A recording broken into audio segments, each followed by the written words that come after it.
आज हम बात करेंगे कि किस तरह सल्तनत उस्मानिया ने पहली दफ़ा यूरोप के खित्ते में कुछ ज़मीन फ़तह की। और एक और चीज़ ये बताना चाहूँगी कि तब का यूरोप और आज का यूरोप बहुत मुख्तलिफ हैं। तब के यूरोप ने इतने ज़्यादा मुख्तलिफ ममालिकों के ऊपर हुक्मरानी करके उनको लूट के खाया नहीं था, तो वो इतने अमीर नहीं थे तब तक। और वो उस ज़माने में खुद कहते हैं कि वो अपनी डार्क एजेस से निकल रहे थे। ठीक है, तो उस ज़माने का यूरोप ज़रा फ़र्क था। अस्सलाम वालेकुम, मेरा नाम है मिशा एंड खुशामदीद टू तारीखी टेल्स। ये वीडियो भी सल्तनत उस्मानिया की तारीख के बारे में है, और अगर आप इसके बारे में और जानना चाहते हैं तो आप इधर दिए हुए लिंक को क्लिक कर सकते हैं और वहाँ पे पूरी की पूरी प्लेलिस्ट है इन वीडियोस पे। ऑल्सो लाइक शेयर सब्सक्राइब ज़रूर कीजिएगा, और अगर आप मेरे चाहते हैं कि कंटेंट बनता रहे तो आप मेरे पेट्रियन पे जाके हेल्प भी कर सकते हैं। अच्छा, अब यूरोप में फतूहात की हमारी कहानी स्टार्ट होती है सन 1340 में, जब बाइजेंटाइन एम्पायर का जो बादशाह है एंड्रोनिकस द थर्ड, वो वफात पा जाता है। अब उसके मरने के बाद बाइजेंटाइन एम्पायर के अंदर एक तूफान सा मच जाता है, क्योंकि अब एक भाग शुरू हो जाती है गद्दी के लिए कि अगला बादशाह कौन बनेगा। ठीक है, और इस चक्कर में वहाँ खाना जंगी शुरू हो जाती है। अब उन सारे लोगों में से जो कि दावा करते थे बादशाह बनने का, उनमें से एक था बंदा जिसका नाम था जॉन द सिक्स्थ कैंटकुज़मस।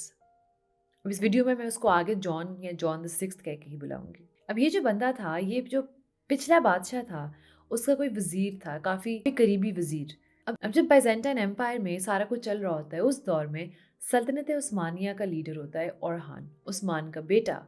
उन सारे लोगों के अंदर की खाना जंगी देखते हुए ओरहान भी एक साइड पिक कर लेता है, जिसका वो सपोर्टर बन जाता है, और वो जॉन द सिक्स्थ की तरफ होता है।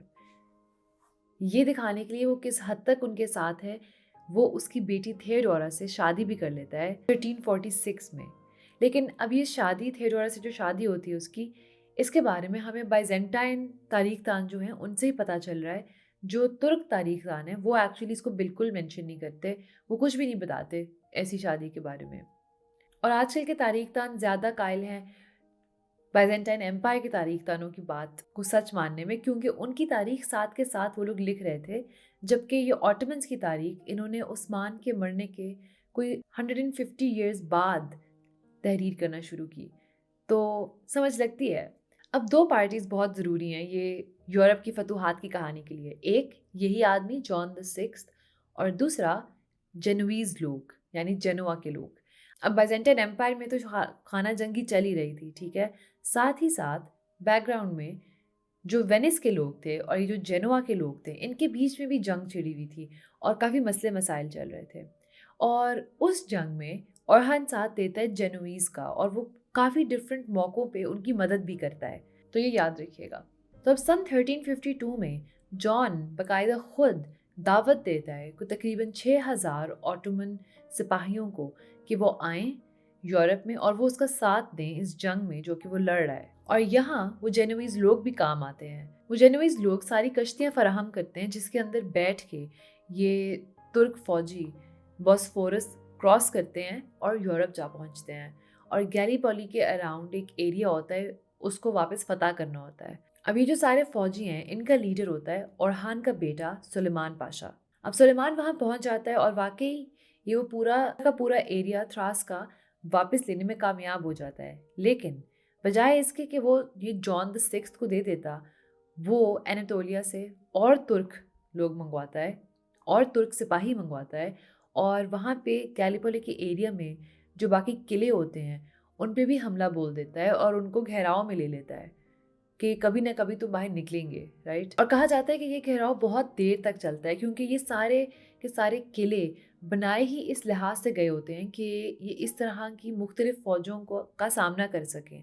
अब अमूमन ये होता है कि बाकी फ़ौजों के पास लोग कम होते हैं या कोई मसले मसाइल होते हैं, लेकिन ये अभी तक जब आप तारीख पढ़ते हैं तो ये सल्तनत उस्मानिया के तुर्क एक्चुअली काफ़ी अच्छे साबित हो रहे हैं इस तरह की घेराव करके किलों को फतह करने वाले टैक्टिक्स में। अब कहते हैं कि बहुत लंबा अरसा हो जाता है इस घेराव को, और लग रहा होता है कि शायद अब ये तुर्क लोग जो हैं ये वापस मुड़ जाएंगे, क्योंकि काफ़ी टाइम हो गया है। तो गैब से उनकी एक किस्म की मदद होती है। अब इससे पहले कि मैं आपको बताऊं कि क्या मदद होती है, अगेन मैं आपको ये बताना चाहती हूँ कि इस मदद का हमें पता चल रहा है बाइजेंटाइन एम्पायर के तारीखदानों से। वो कहते हैं कि 1354 में एक धमाकेदार ज़लज़ला आता है उस पूरे खित्ते में, जो कि हिला के रख देता है उन सबको। और वो ही ज़लज़ला होता है जिसकी वजह से इर्द-गिर्द के सारे किलों के, जिनके इर्द-गिर्द अभी घेराव किया होता है तुर्कों ने, उनकी दीवारें खुद ही टूट जाती हैं।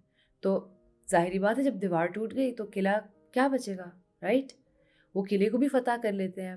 तो अपनी तारीख में वो लोग ऐसे ही बता रहे हैं कि हम तो शायद ना हारते, लेकिन ज़लज़ला आ गया तो फिर हम हार गए। तुर्क लोग जो हैं वो अपनी तारीख में कोई कहीं पे भी नहीं बताते कि कोई ज़लज़ला आया या ज़लज़ले ने मदद की, ऐसी कोई बात नहीं होती, ठीक है? अब हालाँकि इन दोनों बयानात में थोड़ा-सा तज़ाद है, लेकिन एक चीज़ जिस पे दोनों तारीख़दान मुत्तफ़िक हैं, वो ये कि अब इस टाइम पे तुर्कों ने गैलिपोली का एरिया अपने कब्ज़े में कर लिया होता है।